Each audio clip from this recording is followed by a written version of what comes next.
This is a podcast for filmmakers, independent filmmakers, film creatives, and who else? Who else we got? Anybody that loves movies. Anybody that loves movies. Film aficionados.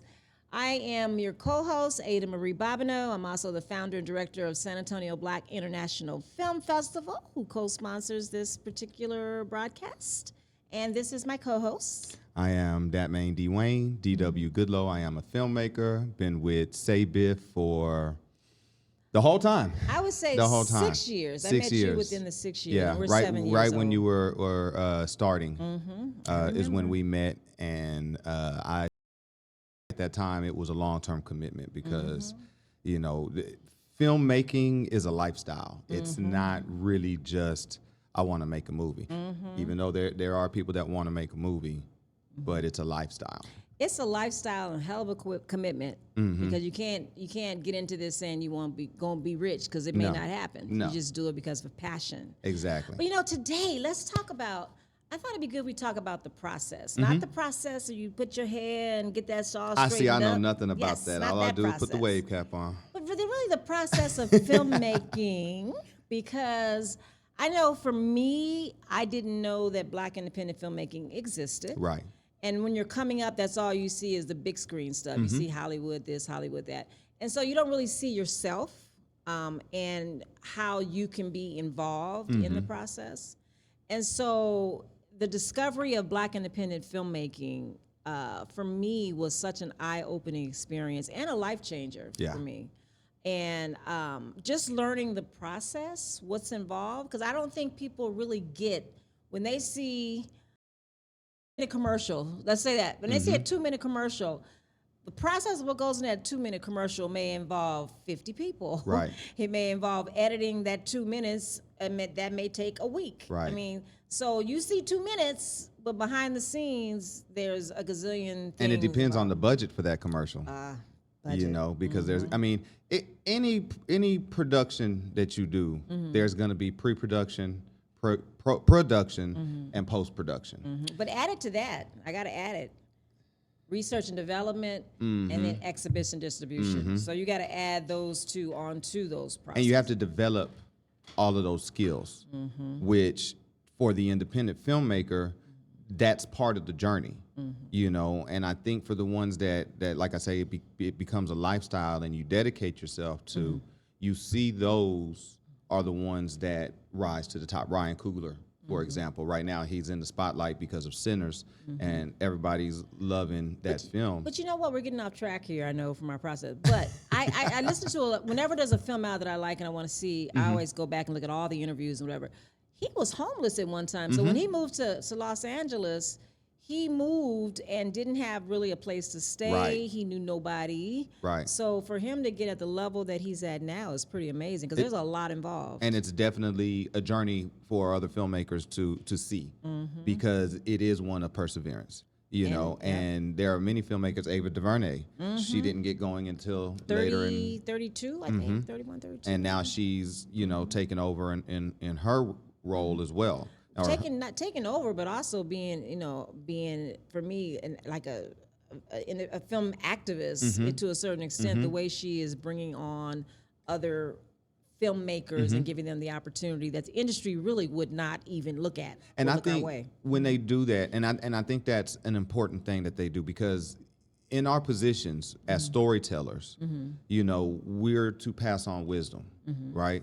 And so, in a way, fairly or unfairly, I feel we have a larger responsibility than maybe, say, sometimes other filmmakers that come from other backgrounds, because, you know, we're imparting knowledge through generations.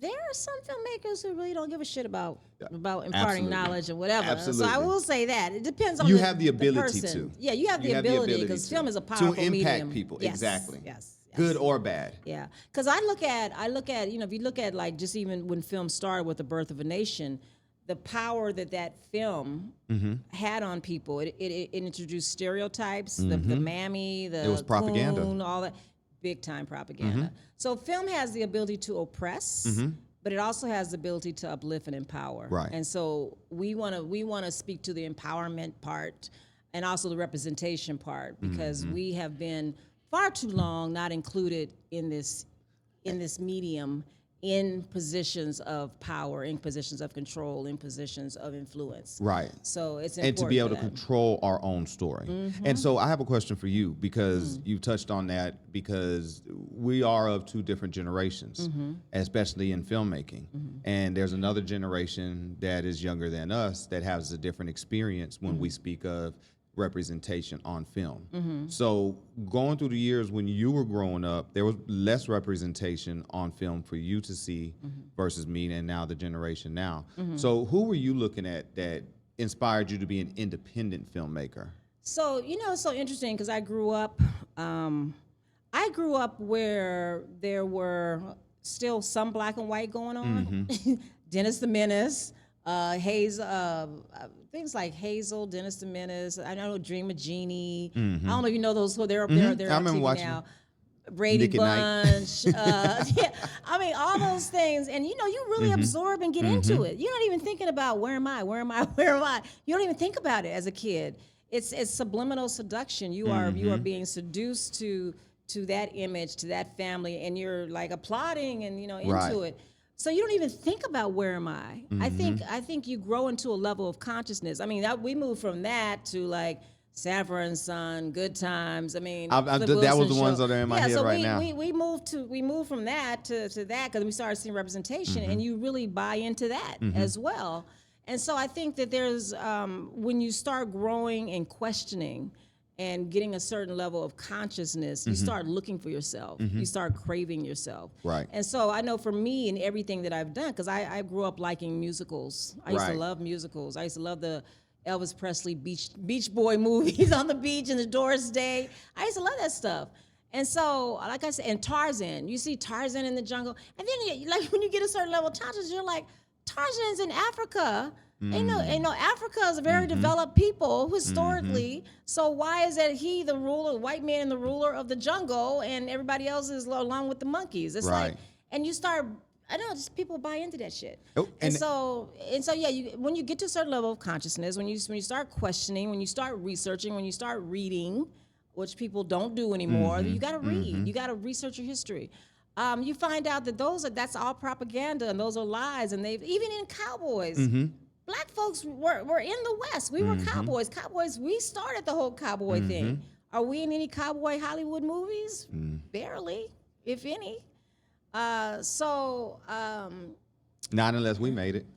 Well, and when we make it, it's a whole nother thing. We really put ourselves in positions where we are in control. We are in power. I mean, it was like Tonto and the Indian. No, the Indians were before Tonto. So it's like it's just crazy. And whenever we do our media blitz for SABIF, and a lot of times we end up talking to media who ask us, why is it important for you to tell your story? And this is why. Because there has been programming that has already been put in place and it's still out there. And it's not, it's an unfair responsibility to put on some people. Some people just want to make a movie.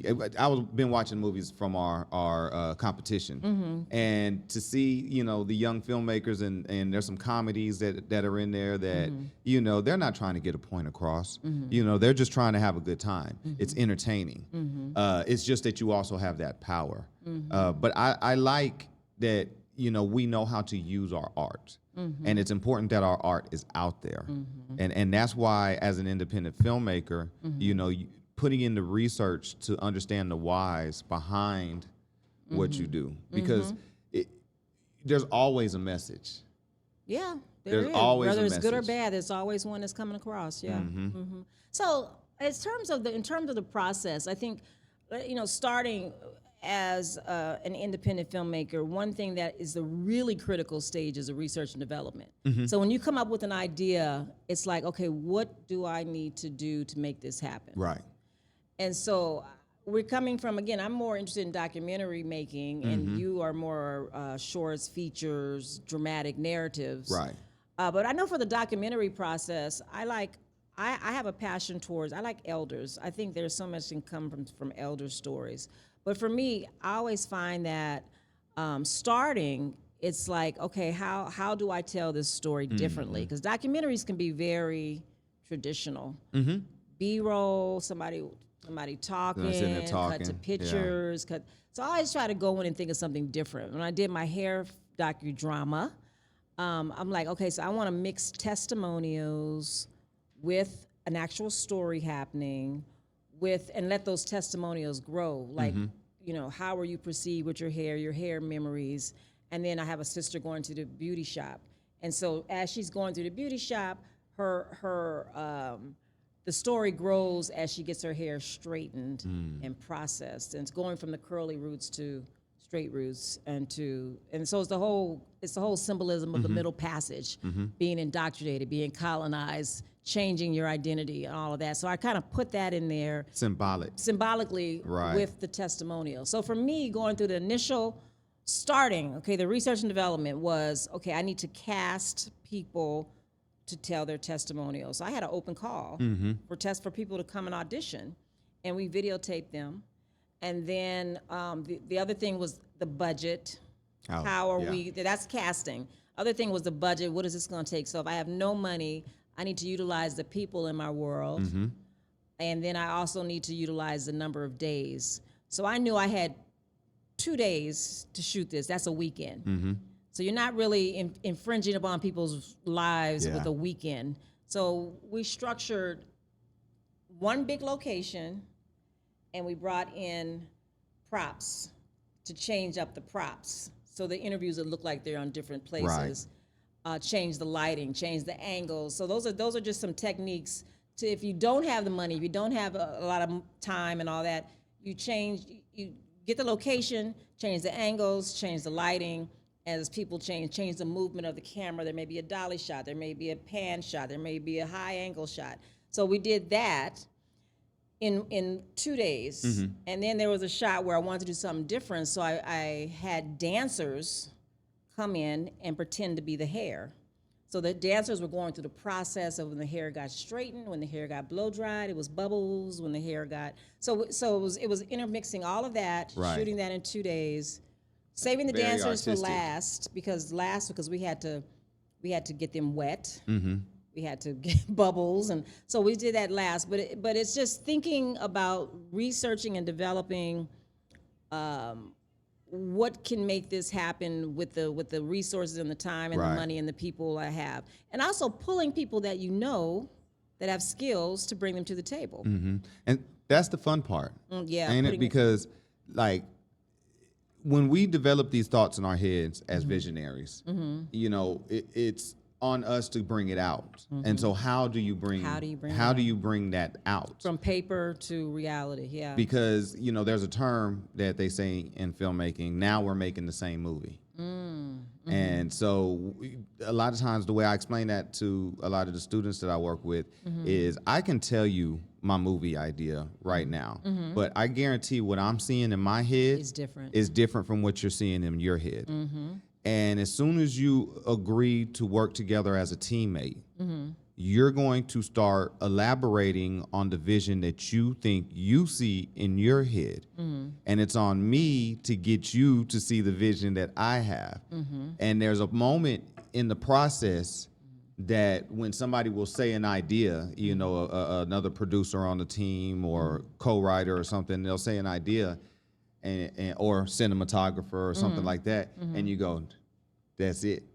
Now we're making the same movie because now we're on the same wavelength. But as director in the research and development stage, one of the things that's important is for you to relay your images that you see from the paper to a cinematographer, because that's the first person that really brings your life alive, that brings your script alive. And so for me, my research and development process was I tore magazines, pictures from magazines, and I was like, I want the color, I want the look, and then you get your storyboard artists. You get a storyboard artist. For me, I had a storyboard artist do the little storyboards of the shots. So all of that is before you even start production. All of that, making sure that the cinematographer buys into the feel and the texture and the tone that you want. Right.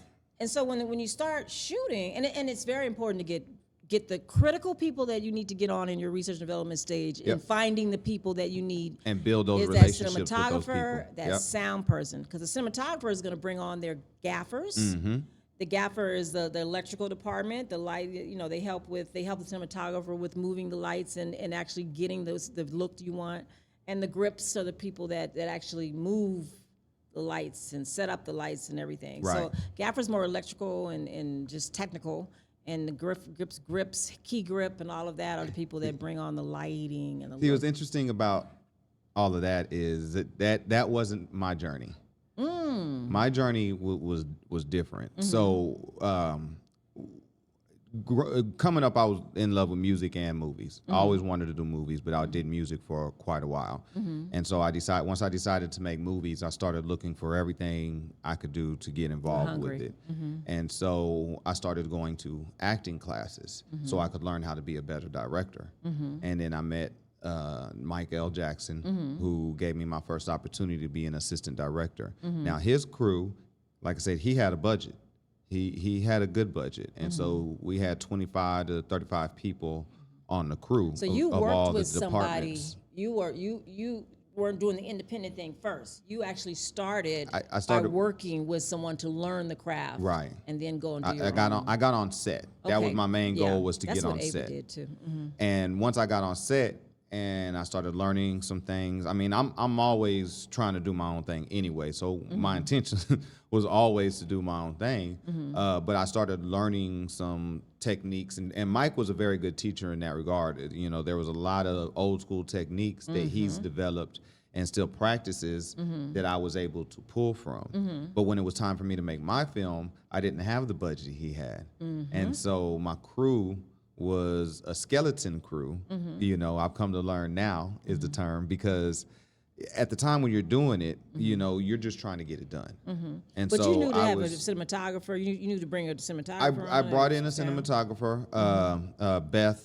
I can't think of Beth's last name right now, but we sat down and we talked about the look that I was going for, because the film was called Free Word, and Free Word is about a future where poetry and other forms of expression have been deemed illegal, so people have started selling poetry in the streets like drugs. So it's a dystopian film, futuristic, and so that was the tone and look I was going for. And so she helped me understand how to get certain looks, really, really when it came in production as well, because she also was the colorist of the project. And, I edited it, but then she colored it. And she really helped me develop, because, color and lighting and how you set up shots, it all goes to the emotion that you're trying to build with the film. And so, And for those that don't know, being a colorist is like you'll have your shot, you're just cinematographer shooting whatever, and light it. But when you colorize it, it adds an extra, I don't know, oomph. I don't know the word. It adds to it, because I had to get mine colorized. It gives it a visual emotion. I just invented a term right there. Okay, I got it. Visual emotion. I say that because if you're watching a sad film, right, it's probably going to be more in the blue hues because the emotion is sad. Yeah, because color has a language. Right, right. And again, more energy, is going to be more in the reds and, those things. So, you use these cinematic techniques, to bring the story out. And so when we shot my film, it's probably 7 of us in total. That's the reality of Black independent. You start off with a skeleton crew. Yeah. I mean, I was able to, since I worked at BET at the time, I was able to pull people that I knew to work with me. But when you are just starting out, you really do start off with a skeleton crew. You do. Yeah. And your family ends up being part caterers of that crew. Craft services. Yes. Yes. Transportation. They're learning how to set up and take down C-stands and lighting and, flags and everything. But that's how I got through it, was leaning on family and I had a sound engineer who was my sound A1 on set, and my sound editor and sound designer on the post production. So it was really a small crew that got this together. But what it gave me a chance to do is learn so much, because like you said, in the pre-production, I had to learn different police techniques, Guerrilla filmmaking, perhaps. and come up with ways, because there was, of course, you think your first film, oh, this is it. Once people see this, I'm on my way. So I got to make sure that this film is right and nobody can come. So I was trying to make sure I couldn't use certain police things, because I didn't want nobody to come back. I found that you couldn't use, SAPD. These are the little things you don't realize until, and that's why you see on big films and you see like generic police terms. That's because you can't call them that legally. Well, you know what? I will say that I didn't know so starting off independent world is one thing, but when you see how Hollywood makes their films, because I started off doing my little thing with, I had a small crew too. It was just that I brought in key people. I may have had a crew about 10 or 12. Right. But when I did a production work, there was a series that used to be on TV called Hawk. Man Called Hawk. The brother with Avery Brooks. Yeah. They came to DC and they were shooting in DC. So I was a little PA on them. But when I saw the massiveness of one department would be a big ass truck for props, and they'd have like 10 people in that department. Gappers and Grips had a big old truck. So the massiveness of what they do compared to what we are able to magically create with little to nothing, no money, no crew, whatever, is amazing to me. That's why I give so much props for Black independent, for independent filmmakers. Period. Yeah, it's hard. Because This is not simple. It is. This is not simple, and being able to take that little bit of Play-Doh and build a house out of it, because a lot of times. So one of the challenges that when I speak to the students about, make the most out of the space you're in. Okay, you have a corner of a room, and all you have is a chair.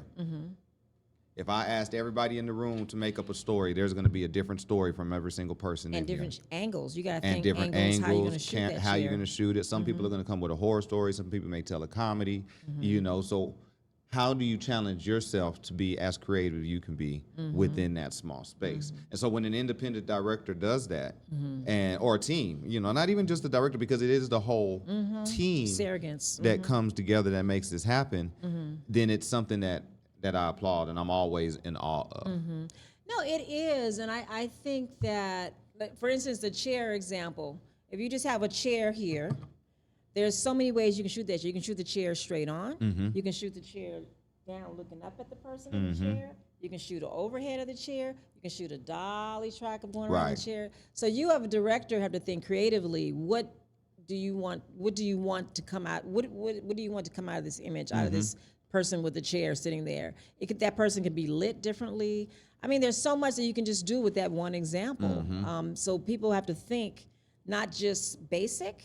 Right. You have to really think creatively as a director. Right. How will I make this different from any other person? How can I get across an emotion? Right. Emotions. With the shot, a Dutch angle, is a person's world topsy-turvy right now. Right. You can do what's That's going on. That's a good exercise, actually, for your students. Just doing something it's fun, like that. Actually, and it challenges you to always stay on your toes.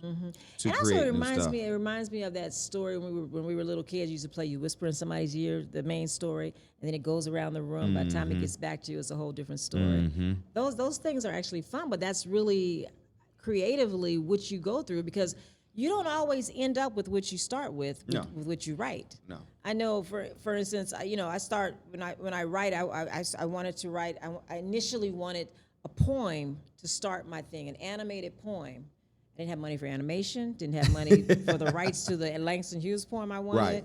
So you have to. A friend of mine read the script. She said, "You need dancers," and that just poof, that just changed the direction of what I initially had. And so it's good to kind of bounce things off people. And all of that happens in research and development. And it still can change when you move to production. It's not done till it's filmed and that day is paid for. And it's edited. And it's edited, because sometimes you got to change the edit. And you know, I'm sorry, I lost my thought where I was going with that. No, just things change. Because I was thinking about just so many different things change on the way to where you're going. The turn, that's what I was going to say. Kill your baby. You know, because there's times when you get so attached to an idea, you know, or a shot, or it has to be this way. And you can't get it. And you just can't get it. And I've seen that time and time and time again. And there's a show that HBO Greenlight. I always recommend it to people because there's some great examples of what to and not to do when you watch that. And I'm a film nerd, so I get into those little stuff, those little intricacies behind the scenes. But there was a scene where they had a young man in the story. He was running a race and trying to find out about himself, a little Jewish kid, and he had a marathon. And at the end of the marathon, they wanted to get a shot of him swimming out to the buoy and floating in the water triumphantly, right? And so now you got to build a set out there in the water. You got to build structure so you could put your crane on, and you know, you got people in the water, and you got to start this early in the day because they didn't want to do it until golden hour. So you got all these variables going on, and anytime you add variables, you add a chance for something to go wrong. And so the line producer is sitting there watching this whole show go on, then to find out, and of course when you're working with kids you're limited, but then find out the kid can't swim. And so, like, it's just thing after thing and after. And the director, first-time director on a major feature film, he's stressed. He wants to get this shot. He's determined. And at the end of the day, they got what they got. The line producer didn't really like what he's had. He said, you know what, let's just do one more thing. Give me a shot of the kid sitting on the beach. Let me shoot from behind him watching the sunset go down. They didn't have to build structure for that. They got that done in less than 15 minutes. And that was the shot that ended up making it to the film. But you know what? It still got, real quick, just because it still got across the gist of what was trying to be told in that part of the story.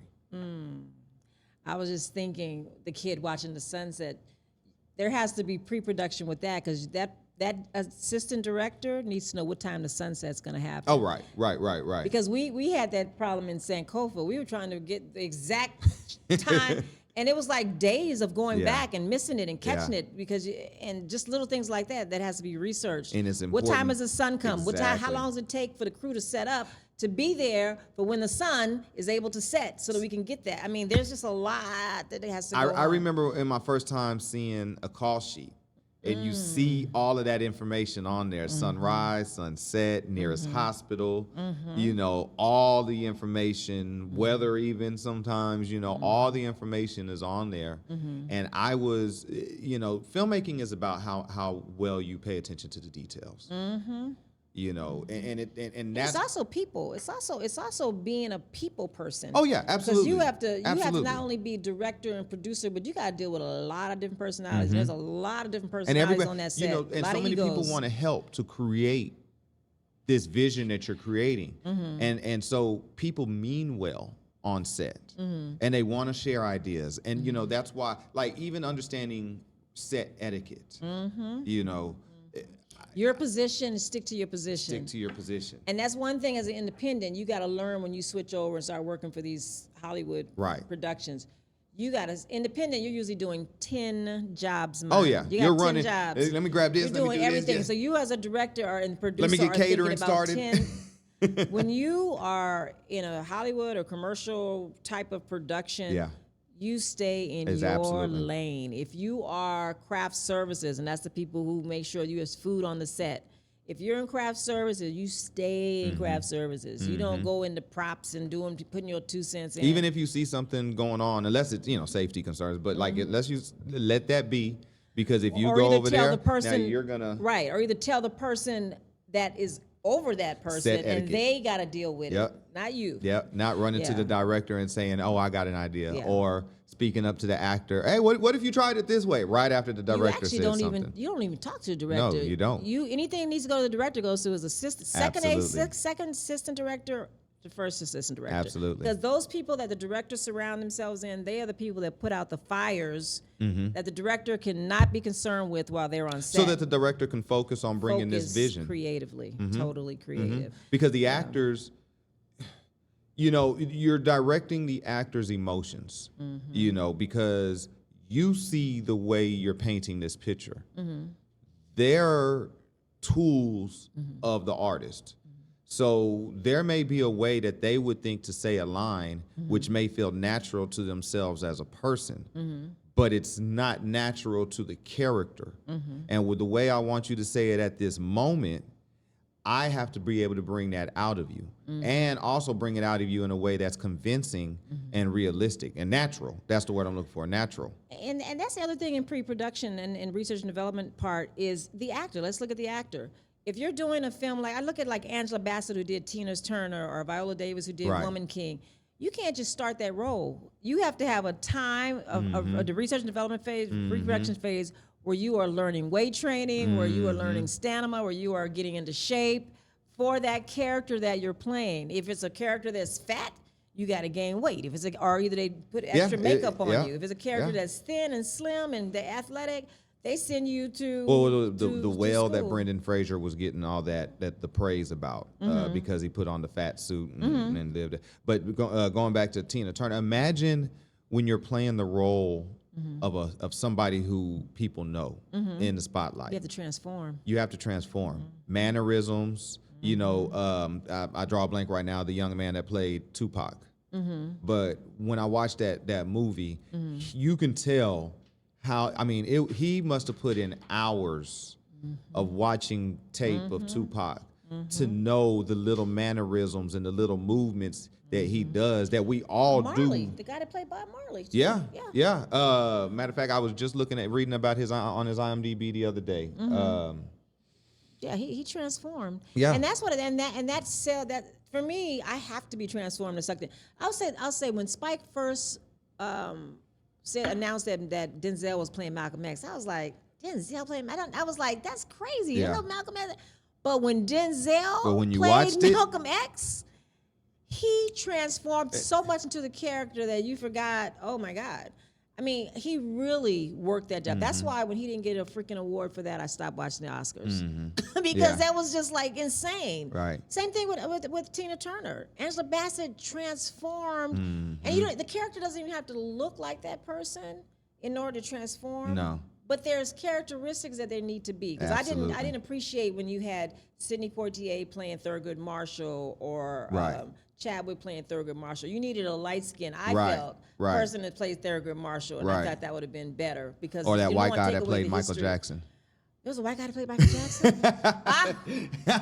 Okay. It was. But no, I see. No, to your point, you're absolutely right. Absolutely right, because and that goes into selecting the right actor, the right person for that role, and pre-production. Auditioning till you get that person. And finding them. You know, Malcolm X was the Spike Lee film that brought me into wanting to do filmmaking. Malcolm X, Natural Born Killers. I was going to say before you go to Natural Born Killers, Malcolm X's centennial is celebrated this year. Oh, really? 2025. You know what? I didn't even think about that. He died on. He was born on May 19th. That's my daughter's birthday. So his centennial is celebrated this year. But anyway, go ahead. Wow. Malcolm. Yeah, but to your point. You know, at that time in my life, I was. I think I had to do a report on Malcolm X, and even though I loved film, I was still. I think I was in middle school at the time.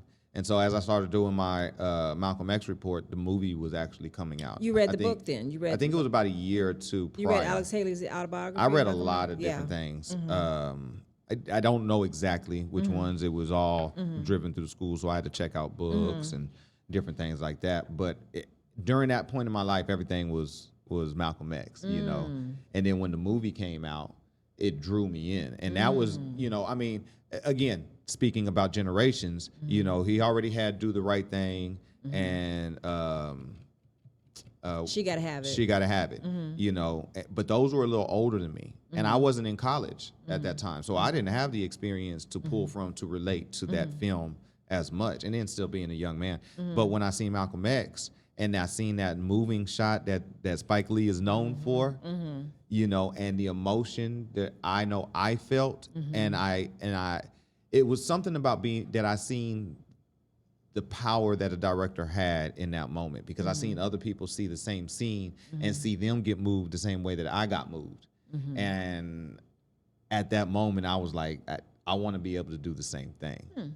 And that film is, along with Natural Born Killers, you know, and I give that film because it was so crazy, and the way that they brought that story together to tell the story that they told within it, that's what put me on my filmmaking journey at such a young age. So Spike Lee was an impact Huge, for you. Yeah. huge. That's good. We got to give him an Uncle Award one year. We got to get him up I'd to love San to. Antonio. We have to. But those are research and development, pre-production, getting all those things done. The actors, make sure that they're straight on the role they're playing, that they have the development that they need, bringing on the cinematographer, making sure that he sees your vision as a director. For me, I always thought it's more important to bring in a cinematographer that is way more experienced than me. I would agree. Because that person and their experience bring your image alive twofold, and they take you places in terms of that you would have never imagined or saw. The way they see things may be different than you, and it's oftentimes much better because they have the experience of how to bring that written word to life. That's why I like talking to and working with, you know, because in videography you end up doing all types of jobs, but photographers, because photographers have a certain eye that, you know, cinematographers have in video. I mean, it's a very similar technique. I mean, I never really fully even understood that I had an eye, you know, as a director, you know, because you yourself don't see it. You see what you see, and then you're like, oh man, this would make a good, this was set up like this. And then other people, you see them take pictures or whatever, and you're like, how do you take such a bad picture? Like, but it is a skill, it is a technique, you know, that you grow and you learn how to make even better. And that's when you learn how to start using lighting, because, you know, and going into post-production, and then I'll see the floor. Going into post-production, when your colorist or your editor is editing certain scenes, you want the viewer to see what you want them to see. So if I want your eyes to go to a certain part on the screen, then you color it and you use shading to bring a certain part of the scene stand out. But the thing is, and it goes back to an old Simpsons episode. God was talking to Lisa, and he told Lisa, he said, when you do it right, nobody notices at all.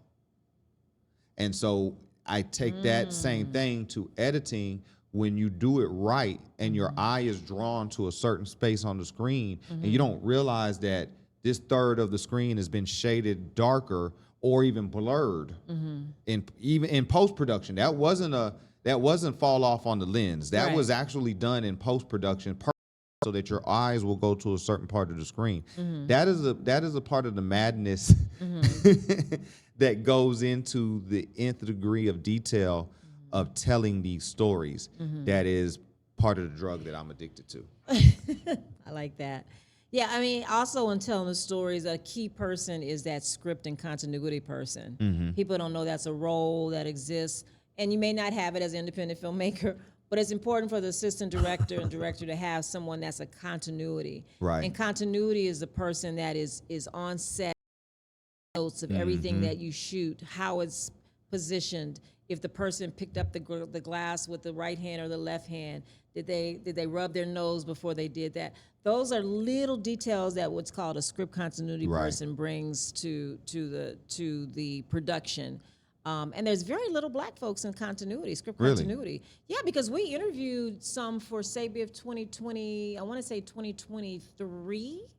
Yeah, and it was hard because I was looking for HBCU graduates who were script continuity, and it was hard to find because that's a profession not a lot of us go into or even know about. Right. But it's a very lucrative film, and it's very important. The script continuity person I now remember her talking about that. Yeah, they can stop down a production cut because, or tell a director, assistant director to cut because, no, they didn't pick that up like that. They didn't do that. or they when didn't you're notice the editing- Starbucks cup in the Right, scene. Right. So when you're editing, if things are off, you can't really cut and match Nope. shots. So that Nope. person is very key, and That's and why so if it's you're important. a detailed person, you got to be. That's a particular field you could go into. Script Absolutely, continuity, yeah. absolutely. It's important even to the movement of the actors. Like you said, did they wipe their nose? You know, and you learn lessons as you go, because when you're shooting, the directors and the people that have been through it, that's why experience matters so much, because you're shooting for the edit, and that editors are so appreciative of having somebody who will think of them beforehand, because when you get into editing, you can't change it. I can't make this video do what I need it to do. I can only work with what's there. And it may mean having to shorten it, because so the term cut on action. Have you ever heard? I'm sure. I'm sorry. But cutting on action is because you can hide some things there, you know, and that's part of the magic of filmmaking, is because within these little, you know, joints of the film, so to speak, you can hide some of the mistakes. And the less you have to do that, the better. And that's where continuity comes into play. And that's why I was joking about the Starbucks cup, because even on big projects, that was the one on Game of Thrones, where they had a Starbucks cup in the background. Now this is middle times or whatever it is, and they got a Starbucks cup in the background. Somebody caught that? Yeah. Well, in I don't remember what season it was in. Probably the last one when they stopped caring. That's crazy, because sometimes, I mean, also in Hollywood, you got to have the budget a lot of times, because if continuity is not same and you've already shot and everybody's wrapped and gone home, sometimes there's films that have budgets to recreate things that they needed graphically. You know, They got the money to go back. because we also interviewed on Savior 2023. We had a group of post-production folks. Yeah. And that dealt with, okay, we have to recreate this whole scene and put a picture on the wall that wasn't there before. So you got to graphically get somebody to AI it in or whatever. So yeah, that's very important. So so that's pre-production, and moving into production is a whole nother element. That's when all those people that you prepared and got everything in place, it's action. It's all the way action. It's bringing everything alive tenfold. The editing, the shoot, and people don't realize you're not shooting in order. So if you have someone that's in an office, and you may want to do all the office scenes with the different actors that are in this office, because we only got today to use this office, right? And we only got 10 hours. You got to get all the office stuff, all the office shots, and that's where your assistant director would have everything lined up, and the storyboard artists would have everything lined up for the director to shoot, and it's out of order. And then it comes back into order when you go into post for that post-production. And then post-production, you got to bring in the music. Bring in the music. There's a music supervisor really kind of needs to know what's happening and come into set sometimes if they can. And, absolutely. because I didn't know that when I did my first production. I was looking for a music person after, and they had to just do everything after. And they have to together. fit and it. sound effects too. Sound effects, Oh, yeah. music. Yeah, Foley. All of those are in the post-production footsteps. process. Yeah. And see, a lot of these fields we are not in. There's no representation of us Right. in these areas. And the Foleying, that's Foleying, sound design and all that. We are not in the area. So that's why it's so important to expose kids to what's possible in this industry. 'Cause there's a lot. If you're good in management, you may go into, if you're good in organizing and you're a people person, production management, you know, and that's why production coordination. I mean, those are just areas that we need to get into. that's why it feels so a lot of times so secretive, right? Because there's a lot of Nepotism. techniques. It's nepotism, though. Well, As much secret as nepotism. true. It's people who know people, who give people the opportunity. It's a lot that of we who don't you have. know. Right. And that's why you got to keep working, because there's going to come a moment where you're going to get your chance to show what you can do. And so as frustrating as the independent film, you know, grind is, you got to know where your end goal is, you know, where you're looking to compete at the end of the day. And have that patience to go through, because it's not going to be easy. It's not going to be, you know, It's not. there's a lot of leagues that people play basketball in. The NBA is probably the highest paying one. but there's people that play in Europe. There's people that play at the rec league. Yeah. You know, what weekend warriors. Like there's all types of levels that you can compete at, and it's where you're deciding where you want to grow where you to. want to go, but also what opportunities lead you to get to where you want to go. And for me, I went the school route. I went going to college and learning in college and doing my first production, then going into internship, then going into. So I went that route. But there's different routes. You don't have to go to school. Oh no, I did school of hard knocks. Yeah, I'm from the streets. We figured it out. Guerrilla filmmaking. But I think the thing is to surround yourself with competent people who can support you and have a vision to excel. Yeah. Because you don't want to do nothing half-assed. No. You want to bring in your people. You want to grow together. You want it to look great. Yeah, you want to grow together. I mean, I looked the way Spike grew his people together, and all of them went on to do great things. His cinematographer, went on to do directing, and his casting person went on to win awards, and his costume person. All those people started as a tight-knit group of Black independent filmmakers that really had concentrated a passion on passion, but also concentrated on excellence, doing it right, and creating something that really film outlives you. Yes. It speaks for you. Yes. When you're not even in the room, it speaks for you. So those things are critical, I think. Having the right people around you, having more people more competent than you that can excel your vision, excel your story, learn from them, and grow. And that's why I'm thankful for the era that we're in now, where it's not confined to Hollywood. It's not confined to depending on one route to get in. Right. Atlanta has their thing going on. Texas is now they passed even more money the other day. So Texas's film market is growing. New Mexico. New Mexico, but also they're looking internationally. I mean, Nollywood and Bollywood, India. Now, people are taking it on and making it happen and doing good work. And learning this, that there was a term that I heard where they didn't believe that people outside of Hollywood knew how to make movies, because there is a system and yada yada, whatever they think is it is. But there is there's something to that. But that's why I said it felt secretive, because when you know the game, you can now play the game, and outside of the box. Exactly. Exactly. So I like it. It's like what I started saying when we started off, is that this is a lifestyle. This isn't something that you just do. I just want to. I kind of like it. There's no weekend warriors it's in it's filmmaking. Commitment. It's perseverance. You wake up in the middle of the night with that story in your mind, and you're like, wait, she should have wore a red jacket in that scene. And you're like, what? Go to sleep. Yeah, it's crazy. But no, this has been good. I mean, we just kind of touched on the process and tried to put as much in that we could within our time here. But we have to wrap it up. I'm getting the wrap Wrap sign. it up, B. Wrap it up. So we'll see you next time, folks. We'll tune in for some more Film Fiyah. Film Fiyah, the Film Fiyah podcast. Yes, Film Fiyah podcast. I'm Ada Babineaux. I thank you for tuning in, and my co-host, Dat Mayne Dee Wayne. You all stay empowered.